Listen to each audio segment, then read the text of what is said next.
Bismillah, Assalamualaikum warahmatullahi wabarakatuh. Alhamdulillahirabbil alamin wa bihi nasta'in. Wassalatu wassalamu ala asrofil anbiya'i wal mursalin wa ala alihi wa ashabihi wa man tabi'ahum bi ihsanin ila yaumiddin.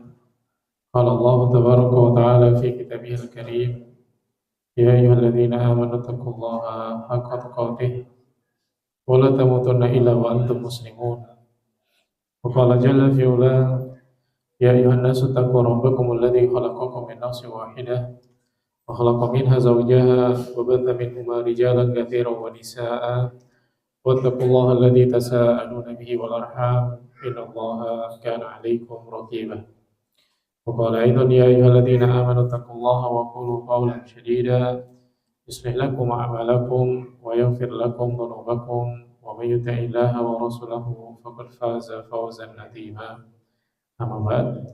Alhamdulillah, segala puji dan syukur kepada Allah Subhanahu wa taala atas kenikmatan-kenikmatan dan juga karunia-karunia yang Allah Subhanahu wa taala berikan kepada kita semua.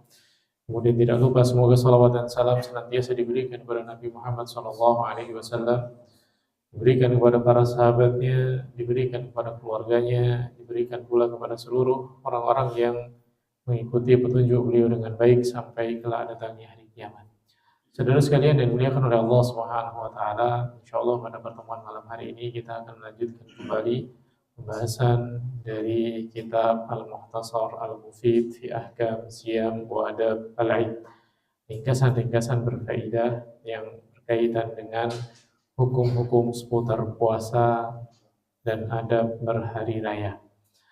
Insyaallah nanti atau pada pertemuan malam ini akan diringkas tentang ahkam al-siyam, hukum-hukum yang berkaitan dengan masalah puasa. Yang pertama yang harus kita ketahui adalah hukum dari puasa. Pengertian terlebih dahulu, kemudian hukumnya, kemudian hikmah dari disyariatkannya puasa, kemudian kapan seseorang itu wajib berpuasa di bulan Ramadan, dan kapan puasa seseorang itu dianggap sah. Karena ada orang yang dia merasa berpuasa namun ternyata tidak dianggap sah oleh syariat kita. Kemudian apa saja yang disukai untuk dilakukan oleh orang-orang yang berpuasa, kemudian pembatal-pembatal atau perusak puasa, ini juga harus kita ketahui. Sebagaimana yang telah kita jelaskan pada pertemuan yang telah lalu, bahwasanya sebelum seseorang bertemu dengan bulan Ramadan, maka dia harus mempersiapkan dirinya dengan 4 hal. Yang pertama, perbanyak bertaubat. Karena tidaklah seseorang melakukan dosa kecuali Allah Subhanahu wa taala akan berikan titik hitam di dalam hatinya, sebagaimana disebutkan oleh Nabi SAW. Jadi ketika seorang melakukan dosa, maka akan diberi satu titik hitam di dalam hatinya. Kemudian kalau dia berhenti dari dosa, kemudian beristighfar, maka Allah Subhanahu wa taala hapus titik hitam tadi. Kemudian jika dia kembali melakukan dosa lagi, maka akan semakin banyak titik-titik hitam yang ada dalam hatinya. Sehingga semakin banyak dosa yang dia lakukan, semakin hitam pula hatinya. Hal ini sebagaimana yang Allah Subhanahu wa taala sebutkan di dalam firman-Nya, kalla bal rana ala qulubihim ma kanu yaksibun. Inilah yang disebutkan oleh Allah Subhanahu wa taala tentang hati yang hitam dikarenakan sebab dosa-dosa yang dia lakukan. Bagaimana agar hati yang hitam tadi bersih? Maka bertaubat dan beristighfar, minta ampun kepada Allah, sehingga hatinya kembali bersih, kembali bersinar, mudah bagi dia untuk melakukan ketaatan. Dan Nabi SAW menyebutkan pada pertemuan yang telah lalu kita telah bacakan, Nabi SAW mengatakan, ayyuhanas tubu ilallah, wahai manusia, bertaubatlah kepada Allah.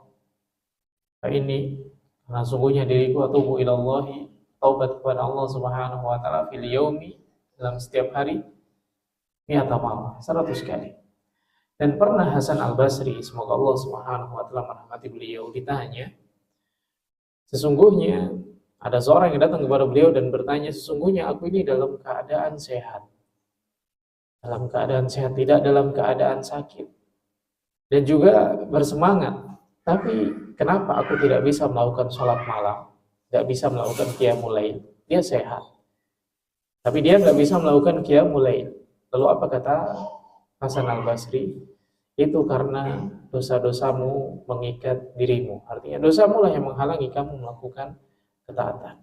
Maka yang pertama yang harus disiapkan, sebagaimana yang telah dijelaskan, sebelum datang bulan Ramadan banyak bertaubat, minta ampun sama Allah Subhanahu wa taala. Kemudian yang berikutnya, berbakti kepada orang tua. Karena orang yang tidak berbakti kepada orang tua itu disebutkan di dalam hadis yang sahih, mal'unun. Dia dilaknat oleh Allah Subhanahu wa taala. Bagaimana seorang akan mendapatkan rahmat? Bagaimana dia akan mendapatkan kebaikan? Bagaimana dia akan mendapatkan keberkahan jika dia dilaknat oleh Allah Subhanahu wa taala? Dan kemarin juga kita telah menyebutkan hadis Nabi SAW tentang 3 orang. Hadis ini dihasankan oleh Syekh Al-Albani.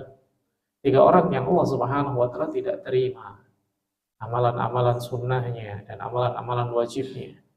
Yaitu siapa? Orang yang durhaka kepada orang tuanya. Kemudian yang kedua, orang yang suka mengungkit-ungkit pemberian. Kemudian yang ketiga adalah mukadzibun bil qadar. Orang yang mengingkari takdir. Jadi perbanyak bakti kita kepada orang tua. Apapun caranya, bagaimanapun caranya, selagi itu adalah bakti kepada orang tua, lakukan. Selanjutnya, yang ketiga, buang segala permusuhan, buang segala perselisihan, buang segala kebencian, kedengkian sesama kaum muslimin. Karena tidak ada manfaatnya sama sekali. Apalagi masalahnya hanya karena urusan dunia. Kemudian yang keempat, pelajari hukum-hukum yang berkaitan dengan bulan Ramadan, puasa bulan Ramadan, kemudian sunnah-sunnah yang harus dilakukan di sana. Hal-hal yang menjadikan kita mendapatkan kebaikan-kebaikan yang melimpah. Nah, ini 4 hal yang harus dipersiapkan. Kemudian apa saja yang harus kita ketahui di bulan Ramadan atau hal-hal yang berkaitan dengan bulan Ramadan? Yang pertama, pengertian dari puasa. Orang kalau nggak tahu dan nggak paham pengertian dari puasa, maka terkadang dia menyangka dirinya puasa padahal dia tidak dianggap berpuasa. Ini pentingnya seorang mengetahui apa itu puasa. Puasa secara bahasa artinya adalah al-imsak, menahan diri. Orang menahan diri itu berpuasa. Intinya apa? Ketika seorang menahan diri, maka secara bahasa dia dikatakan sebagai orang yang berpuasa. Dan di dalam berpuasa, apa sih yang ditahan? Maka di dalam seseorang berpuasa, yang ditahan itu adalah hawa nafsunya. Keinginan yang mubah saja diperintahkan untuk ditahan, apalagi keinginan yang diharamkan. Makan minum, ini mubah. Makan dan minum ini mubah, diperbolehkan pada asalnya. Allah Subhanahu wa taala perintahkan untuk ditahan, tidak makan dan tidak minum. Dari terbitnya fajar sampai tenggelamnya matahari. Ini yang mubah saja ditahan, maka yang haram pun aula, lebih utama untuk ditahan. Yang mubah saja ditahan, apalagi yang makruh, apalagi yang haram, maka lebih utama untuk ditahan, untuk menahan diri. Jadi puasa itu apa? Secara bahasa puasa itu adalah menahan diri. Menahan diri dari apa? Segala hal yang Allah Subhanahu wa taala perintahkan untuk kita menahan diri darinya. Jadi tidak hanya menahan diri dari makan dan minum, tapi menahan diri dari sesuatu yang Allah benci, menahan diri dari sesuatu yang Allah Subhanahu wa taala haramkan. Kita juga harus menahan diri dari itu semua. Makanya Nabi SAW menyebutkan di dalam hadis, man lam yada qaula zur wal amalu bihi falaysa lillahi haja fi an yada ta'amahu wa syarabah. Barang siapa yang tidak meninggalkan perkataan zur, perkataan dusta, perkataan sia-sia, perkataan yang buruk, perkataan yang keji, atau perkataan-perkataan yang Allah Subhanahu wa taala benci, perkataan-perkataan yang Allah Subhanahu wa taala murkai, perkataan-perkataan yang Allah Subhanahu wa taala haramkan, ini qaula zur. Wal amalu bih, dan mengamalkannya. Segala hal yang Allah Subhanahu wa taala benci, Allah murkai, Allah haramkan, maka kita nggak boleh melakukannya. Kalau tidak ditinggalkan itu semua, apa kata Nabi SAW? Falaisa lillahi hajah. Allah nggak butuh fi an yada atau amahu wa syarabah. Nggak butuh dia meninggalkan makan dan minum. Mau dia nggak makan, mau dia nggak minum, mau dari pagi sampai petang, Allah nggak butuh itu semua. Artinya apa? Dia nggak dapat keutamaan ibadah puasa. Ini penting. Jadi puasa secara bahasa artinya adalah al-imsak, menahan diri. Apa sih yang ditahan? Segala hal yang Allah Subhanahu wa taala perintahkan untuk ditahan di dalam berpuasa, maka itulah yang hendaknya kita tahan. Maka secara syar'i pengertian dari puasa adalah ibarah an imsak anil asya. Suatu ungkapan, puasa itu adalah suatu ungkapan yang mewakili seseorang menahan diri dari segala sesuatu makhsusah yang tertentu. Jadi bukan semua ditinggalkan, tapi hanya sesuatu tertentu saja yang ditinggalkan. Sholat nggak ditinggalkan, sedekah nggak ditinggalkan, membantu orang lain nggak ditinggalkan, nggak ditinggalkan, kerja nggak ditinggalkan di puasa. Tapi sesuatu tertentu saja yang ditinggalkan. Jadi bukan segala sesuatu ditinggalkan, enggak. Tapi sesuatu tertentu. Asya mahsusah. Fi zamanin mahsusin, pada waktu tertentu pula di puasa. Bukan semua waktu, bukan sepanjang hari 24 jam, enggak. Tapi pada waktu-waktu tertentu saja. Dan juga bukan sepanjang tahun, enggak. Hanya di bulan Ramadan saja. Kemudian min sahsin mahsusin, dari orang tertentu, bukan semuanya. Di sana ada anak-anak yang belum mampu puasa, maka dia enggak wajib puasa. Kemudian ada orang yang sudah sepuh usianya, enggak kuat puasa, maka dia enggak berpuasa. Atau wanita haid, wanita nifas, maka mereka tidak berpuasa. Jadi siapa yang diwajibkan puasa? Sahsin mahsus, orang tertentu. Niat mahsusah, dengan niat tertentu pula. Apa niatnya? Ibadah. Kalau orang tidak makan, tidak minum, tapi nggak ada niat untuk ibadah, maka dia tidak dianggap sebagai puasa. Ini pengertian dari puasa secara istilah syar'i. Apa itu? Puasa adalah suatu sebutan, sama seperti ibadah.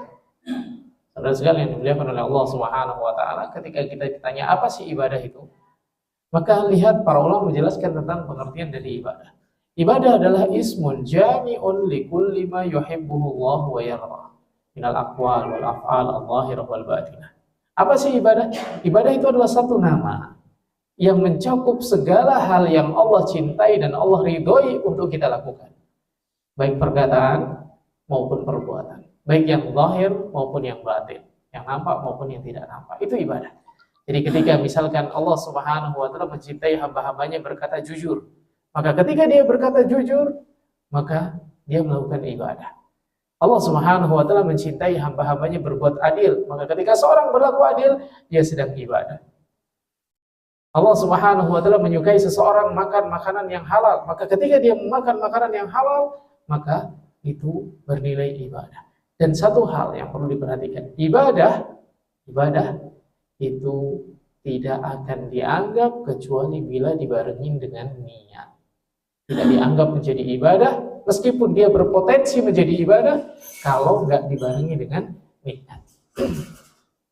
Makanya Nabi SAW menyebutkan di dalam hadis yang diriwayatkan oleh Imam Bukhari dan Muslim dari sahabat Umar radhiyallahu taala anhu, Nabi mengatakan, Umar berkata, Nabi SAW berkata, innamal a'malu binniyat, sesungguhnya amalan seseorang itu dinilai dari niatnya. Nah, ini pengertian dari ibadah.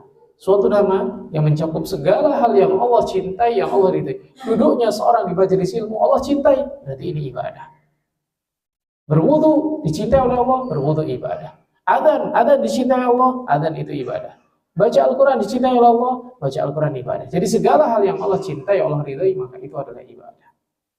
Ini pengertian dari ibadah. Demikian pula dengan puasa.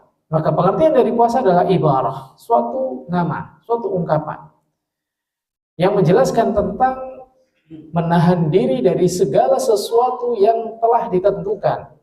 Menahan diri dari sesuatu yang ditentukan, baik dari perkataan maupun perbuatan. Kemudian pada waktu yang telah ditentukan pula, waktunya telah Allah tetapkan. Jadi kita nggak bisa membuat waktu sendiri. Puasa di siang hari capek, enakan puasanya di malam hari. Misalkan seperti itu. Akhirnya dia puasa di malam hari. Atau dia membuat sendiri batasan waktunya. Puasanya sampai adzan zuhur, sama-sama adzannya kan gitu. Maka ketika mendengar adzan, dia langsung buka. Maka ini bukan puasa. Jadi fi zamanin mahsus, telah ditentukan waktunya. Kemudian min syahsin mahsusin, pada orang yang telah Allah wajibkan juga, telah ditentukan orang. Tentunya itu semua dengan niat. Niatnya khusus, niatnya untuk berpuasa. Ini pengertian dari puasa. Selanjutnya, hukum puasa. Kalau kita melihat hukum dari puasa, maka kita akan jumpai bahwasanya puasa itu terbagi menjadi dua. Puasa terbagi menjadi dua. Kalau kita mempelajari puasa, maka puasa itu terbagi menjadi dua. Yang pertama, puasa yang diperintahkan. Yang kedua, puasa yang dilarang. Pertama, puasa yang diwajibkan. Yang kedua, puasa yang dilarang. Emang ada puasa yang dilarang? Ada. Puasa yang dilarang ada dua, yaitu puasa yang diharamkan dan ada puasa yang dilarang tapi nggak sampai pada tingkatan diharamkan. Nanti kita akan jelaskan. Yang pertama, puasa itu terbagi menjadi dua. Setelah kita mengetahui pengertian dari puasa, maka ketahuilah puasa itu terbagi menjadi dua. Yang pertama, puasa yang diperintahkan. Yang kedua, puasa yang dilarang. Puasa yang diperintahkan ada dua. Jadi, puasa yang diperintahkan itu ada dua. Puasa yang wajib dan puasa yang sunnah. Kemudian puasa wajib terbagi menjadi dua. Puasa wajib yang secara asal memang Allah Subhanahu wa Ta'ala wajibkan, seperti puasa Ramadan. Kemudian ada puasa yang pada asalnya Allah tidak mewajibkan, tapi karena seseorang melakukan sesuatu, jadilah puasa itu wajib bagi dia. Contohnya adalah nazar. Saya bernazar puasa 3 hari. Pada asalnya dia nggak memiliki kewajiban berpuasa 3 hari, tapi ketika dia bernazar, maka dia jadi wajib berpuasa 3 hari. Atau kafarah, yang melakukan suatu dosa yang mana untuk menebus atau membalas atau menghapuskan dosa tadi, seseorang harus berpuasa. Ini puasa wajib dikarenakan sebab. Kalau puasa wajib secara asal adalah puasa Ramadan. Kemudian puasa mustahab adalah puasa-puasa yang Allah Subhanahu wa Ta'ala sukai untuk kita lakukan dan tidak sampai pada tingkatan wajib. Contoh puasa Syawal. Contoh puasa Senin Kamis. Contoh puasa Daud. Contoh puasa Ayyamul Bid. Contoh puasa Arafah. Contohnya lagi puasa Asyura. Ini adalah puasa sunnah yang diajarkan oleh Nabi SAW, yang Allah Subhanahu wa Ta'ala perintahkan kepada kita semua. Namun perintahnya tidak sampai pada level wajib. Nah, puasa ini dikatakan sebagai puasa mustahab, puasa yang disukai. Jadi nama lain dari puasa sunnah adalah puasa mustahab, puasa yang disukai. Kenapa dinamakan mustahab? Karena siapapun yang melakukan ini akan disukai atau dicintai oleh Allah Subhanahu wa Ta'ala. Amalan-amalan yang disukai, amalan-amalan yang dicintai. Kemudian yang berikutnya, puasa yang dilarang. Puasa yang dilarang ada dua. Puasa yang diharamkan secara dzat, yaitu syariat telah menetapkan dia haram. Contohnya apa? Puasa pada hari raya. Puasa pada hari raya ini adalah diharamkan. Tanggal 1 Syawal, tanggal 10 Zulhijjah. Ini adalah puasa yang Allah Subhanahu wa Ta'ala haramkan. Yang kedua, puasa yang dilarang tapi nggak sampai pada tingkatan haram. Contoh puasa hari Jumat. Puasa hari Jumat ini dilarang, tapi larangannya tidak sampai pada tingkatan haram, yaitu puasa yang dibenci atau puasa yang makruh. Puasa yang makruh. Kenapa? Karena orang puasa di hari Jumat pada asalnya boleh, tapi kalau mengkhususkan hari Jumat itu dibenci, tidak diperbolehkan. Nah, makruh artinya apa? Makruh itu sesuatu yang dibenci. Yang artinya apabila orang melakukan itu, maka dia dibenci oleh Allah Subhanahu wa taala. Sama seperti orang melakukan sesuatu yang sunnah atau sesuatu yang mustahab, dia akan dicintai. Maka orang melakukan sesuatu yang makruh, meskipun bukan sampai pada level haram, maka dia akan dibenci. Dia akan dibenci. Maka tinggalkan perkara yang haram, tinggalkan perkara yang makruh. Walaupun hanya makruh, maka tinggalkan. Apakah kita mau dibenci oleh Allah Subhanahu wa taala? Tentunya tidak mau. Selanjutnya, setelah kita mengetahui hukum puasa, puasa terbagi menjadi dua, ada puasa yang diperintahkan dan ada puasa yang dilarang. Puasa yang diperintahkan ada dua, puasa wajib dan puasa mustahab. Kemudian puasa yang dilarang ada dua, yaitu puasa yang haram dan puasa yang makruh. Kemudian, puasa di bulan Ramadan itu masuk pada hukum yang mana kira-kira? Masuk yang wajib. Dalilnya Allah Subhanahu wa taala sebutkan di dalam Al-Qur'an. Dalilnya yang pertama, Allah Subhanahu wa taala menyebutkan ya ayyuhalladzina amanu kutiba alaikumusiyam kama kutiba alal ladzina min qablikum la'allakum tattaqun. Wahai orang-orang yang beriman, telah aku wajibkan kepada kalian berpuasa. Kutiba ini aku wajibkan. Aku wajibkan bagi kalian berpuasa. Sebagaimana aku wajibkan puasa bagi orang-orang sebelum kalian, agar kalian menjadi orang-orang yang bertakwa. Nah, ini umum puasa. Puasa apa sih? Kemudian Allah Subhanahu wa taala jelaskan di ayat-ayat selanjutnya. Ayat selanjutnya Allah Subhanahu wa taala menyebutkan syahrul Ramadan alladzi unzila fihi al-Qur'an hudal linnasi wa bayyinatin minal huda wal furqan faman syahida minkumus syahra falyasumhu. Allah jelaskan tentang bulan Ramadan, tentang keutamaannya. Kemudian barang siapa yang bertemu dengan bulan tersebut, maka puasalah. Berarti puasa wajib yang Allah wajibkan itu adalah puasa di bulan Ramadan. Dan ini dapat kita ambil juga dari hadis Nabi SAW ketika beliau menjelaskan tentang rukun-rukun Islam. Kemudian Islam ala khamsin. Islam dibangun di atas lima hal. Nah, beliau menyebutkan rukun-rukun Islam. Kemudian di sana beliau juga menyebutkan wasaumi Ramadan. Puasa di bulan Ramadan. Ini menunjukkan apa? Puasa di bulan Ramadan ini hukumnya adalah wajib. Buniyal Islamu ala khamsin syahadati alla ilaha illallah wa anna Muhammadar Rasulullah wa iqamis shalah wa ita'iz zakah wa haji wa shaumi Ramadan.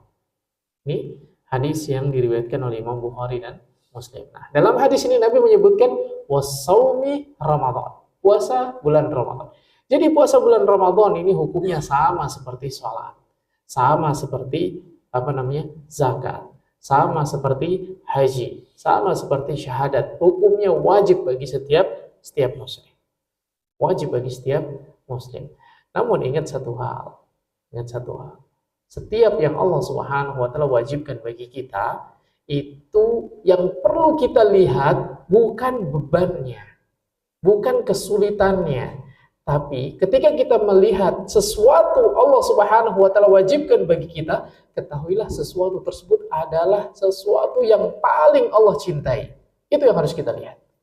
Sebagaimana disebutkan di dalam hadis Arba'in, di sana ada sebuah hadis yang menyebutkan tentang amalan yang paling Allah cintai untuk dilakukan seseorang hamba adalah amalan yang Allah Subhanahu wa taala wajibkan bagi kita semua.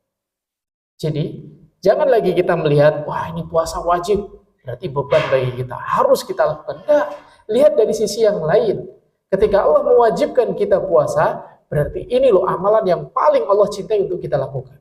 Ketika Allah Subhanahu wa taala mewajibkan untuk sholat, ketahuilah sholat ini loh yang paling Allah cintai untuk kita lakukan.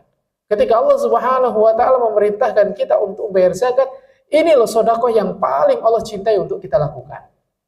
Jadi kalau seorang bertemu dengan sesuatu yang Allah wajibkan, sama seperti belajar atau mencari ilmu. Nabi SAW menyebutkan talabul ilmi fardhatun ala kulli muslim. Mencari ilmu wajib bagi setiap muslim. Allah wajibkan kita mencari ilmu. Ketahuilah, amalan ini loh yang paling Allah cintai untuk kita lakukan. Jadi lihatnya di situ. Jangan melihat, wah ini ada beban di sana, ada sesuatu yang memberatkan. Tidak. Lihat Allah Subhanahu wa Ta'ala menyebutkan di dalam ayat puasa. Allah Subhanahu wa Ta'ala mengatakan setelah menyebutkan tentang kewajiban berpuasa, Allah mengatakan yuridullahu bikumul yusra wa la yuridu bikumul usra.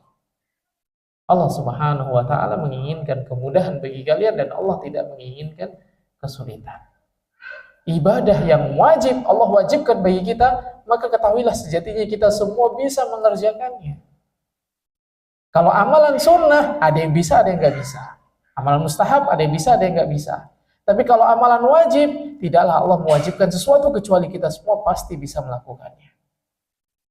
Dan bagaimana jika tidak mampu, benar-benar tidak mampu, maka Allah Subhanahu wa Ta'ala akan memberikan pahala sesuai dengan niat kita. Allah Subhanahu wa Ta'ala akan memberikan pahala sesuai dengan niat kita. Seorang punya niat untuk pergi haji. Seorang ada niat untuk pergi umroh misalnya. Seorang ada niat untuk apa? Bersedekah. Namun qadarullah masya fa'ala, Allah Subhanahu wa Ta'ala belum memberikan kesempatan bagi dia untuk pergi haji, belum memberikan kesempatan bagi dia untuk pergi umrah, belum memberikan kesempatan dia untuk bisa bersedekah karena dia tidak punya apa-apa misalnya, tidak punya harta. Tapi karena niat yang dia miliki, dia mendapatkan pahala itu. Sebagaimana dikatakan oleh Nabi SAW, man hamma bil hasanah, barang siapa memiliki niat untuk melakukan kebaikan, falahu ajr, dia mendapatkan pahala dari niat yang dia miliki tersebut. Jadi sekali lagi, yuridullahu bikumul yusra wa la yuridu bikumul usra. Allah menginginkan kemudahan bagi kita dan Allah tidak menginginkan kesulitan bagi kita. Setiap ada kesulitan, maka ada kemudahan-kemudahan yang Allah Subhanahu wa Ta'ala berikan kepada kita semua. Jadi Allah Subhanahu wa Ta'ala ketika memerintahkan kita melakukan sesuatu, itu Allah Subhanahu wa Ta'ala tidak membebani kita atau tidak ingin mempersulit hidup kita. Tidak. Tapi Allah Subhanahu wa Ta'ala ingin kita melakukan sesuatu yang terbaik, ingin melakukan sesuatu yang Allah cintai. Dan Allah nggak butuh itu semua. Allah nggak butuh itu semua. Allah merintahkan kita sholat, Allah nggak butuh sholat kita. Allah merintahkan kita puasa, Allah nggak butuh puasa kita. Apa artinya? Ibadah yang kita lakukan semuanya adalah kembali kepada kita semua. Kita sholat dengan sebaik-baik sholat yang bisa kita berikan, maka Allah Subhanahu wa Ta'ala akan memberikan balasan yang lebih baik lagi dari apa yang bisa kita lakukan. Kita sedekah 1, Allah balas sebagai apa? Pahala berapa? 700. Kita 1 melakukannya, kita 1 memberikannya, Allah balas 700. Bahkan jauh lebih banyak. Ini Allah Subhanahu wa Ta'ala yang mengatakan di dalam Al-Qur'an. Masalul ladzina yunfikuna amwalahum fi sabilillah kamasali habbah ambatat sab'a sanabil fi kulli sumbulatin mi'atu habbah. 1 yang diberikan oleh seseorang, Allah ganti dengan berapa? 700 kali lipat. Wallahu yudha'ifu liman yasha, dan Allah akan melipat gandakan sebanyak yang Allah mau. Puasa 1 hari kita lakukan, Allah memberikan balasan apa? Jauh lebih banyak, jauh lebih besar dari yang bisa kita kira. Sebagaimana yang kemarin telah kita jelaskan hadis Nabi SAW. Man shoma yawman fi sabilillah ba'adallahu wajhahu anin nar sab'ina harifa.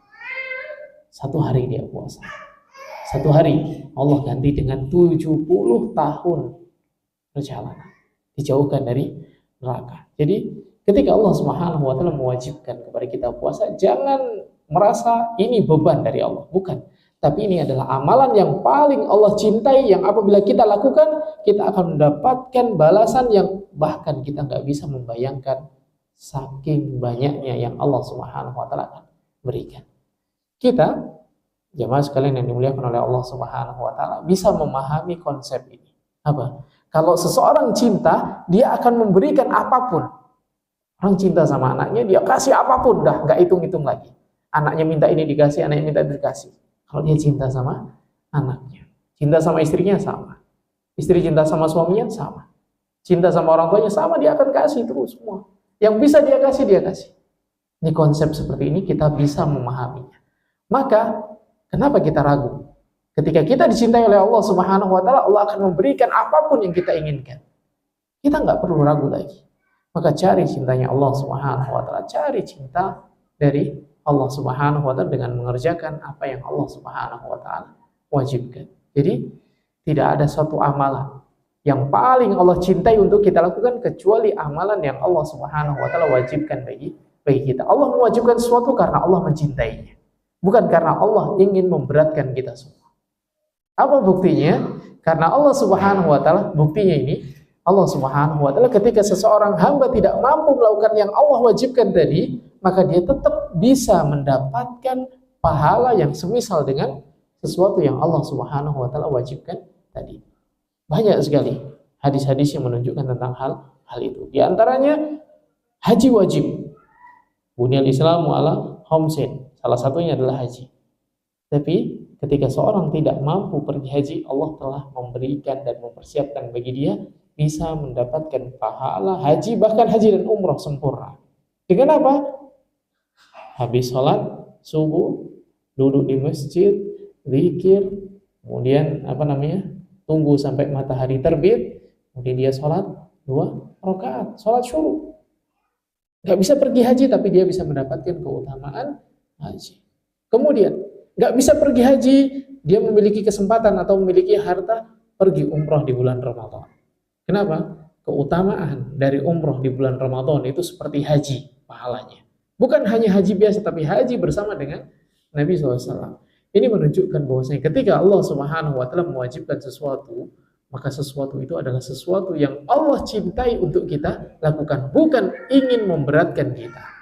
Karena Allah Subhanahu wa taala tidak butuh itu semua. Bahkan kalau seandainya kita semua orang baik, seluruh dunia ini baik semua, seluruh dunia ini soleh semua, maka itu nggak menambah kekuasaan Allah.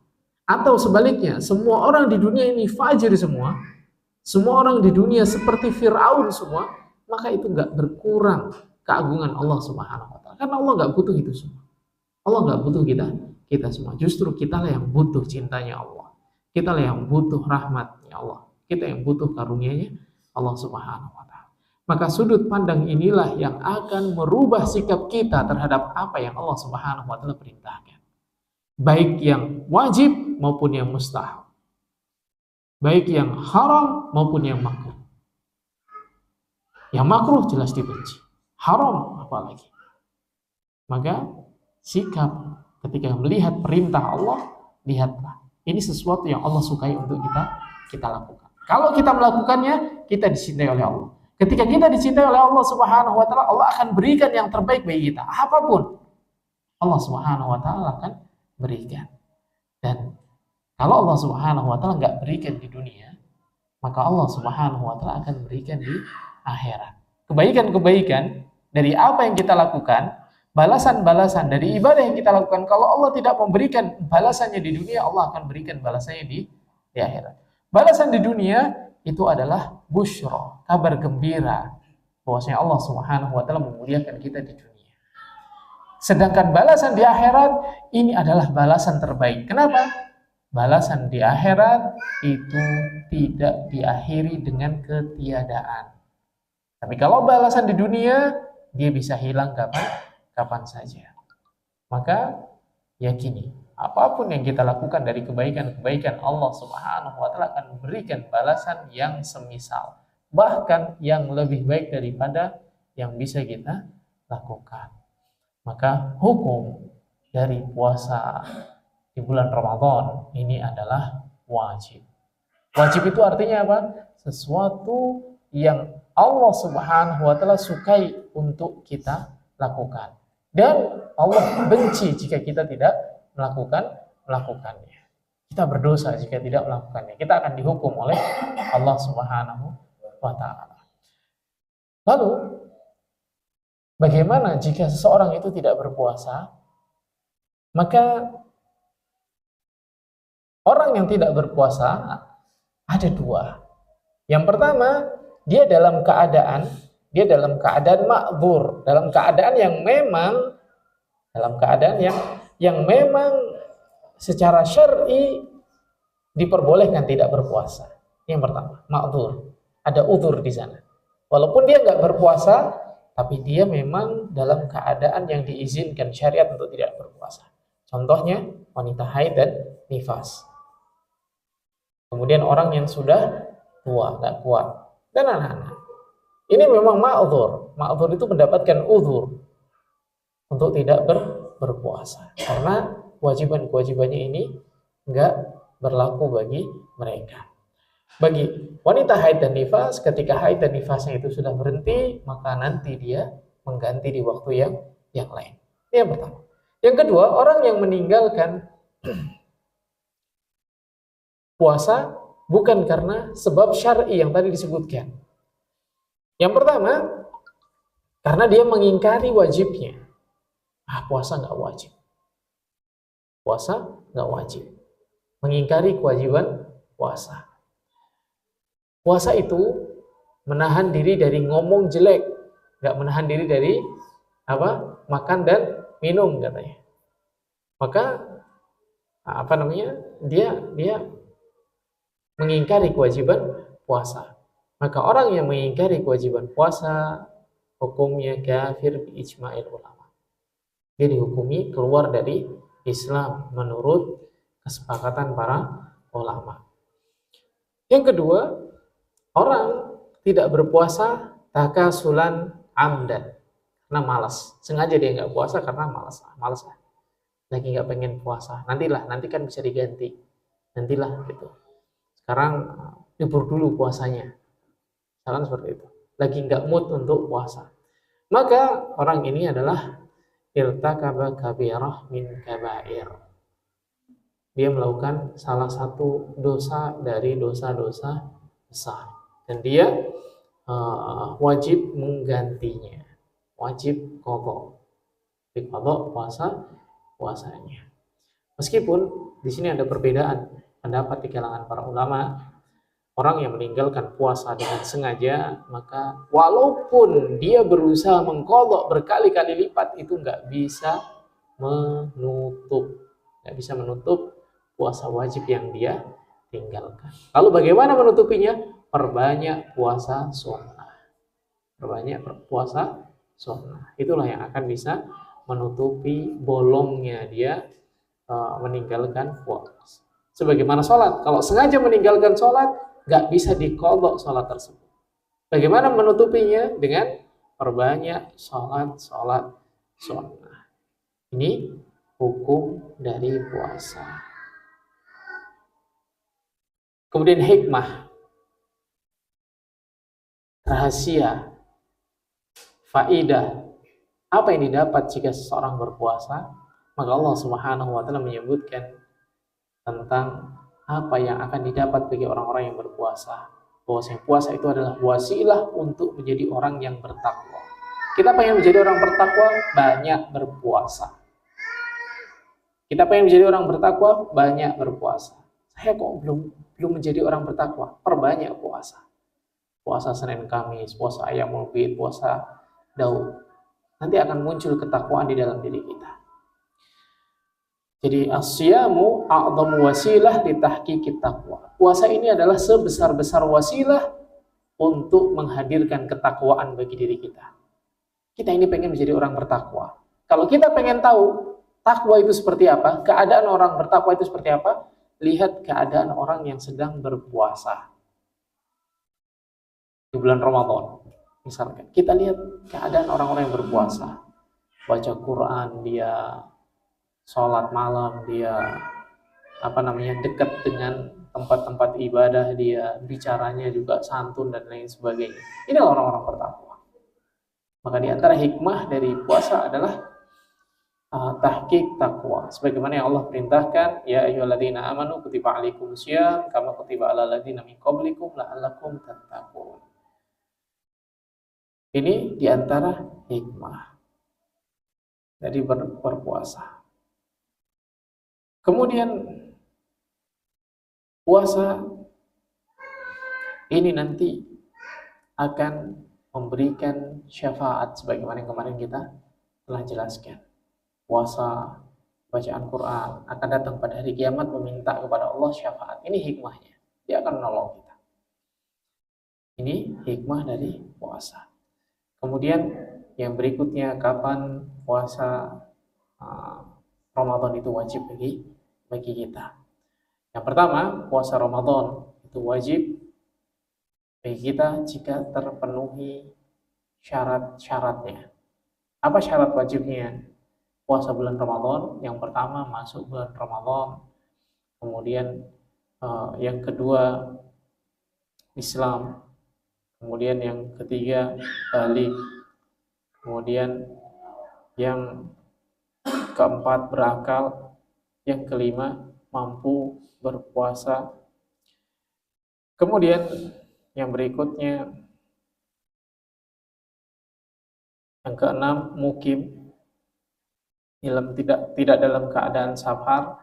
Kemudian yang ketujuh, tidak dalam keadaan haid dan nifas bagi wanita. Ini 7 syarat yang apabila terkumpul dalam diri seseorang, maka dia wajib berpuasa. Insya Allah nanti akan kita jelaskan satu persatu pada pertemuan berikutnya. Allah Ta'ala a'lam. Mudah-mudahan yang sedikit ini kita dapat mengambil hikmah dan faedahnya. Aku qouli hadza subhanakallahumma wa bihamdika asyhadu an la ilaha illa anta astaghfiruka wa atubu ilaik. Assalamualaikum warahmatullahi wabarakatuh.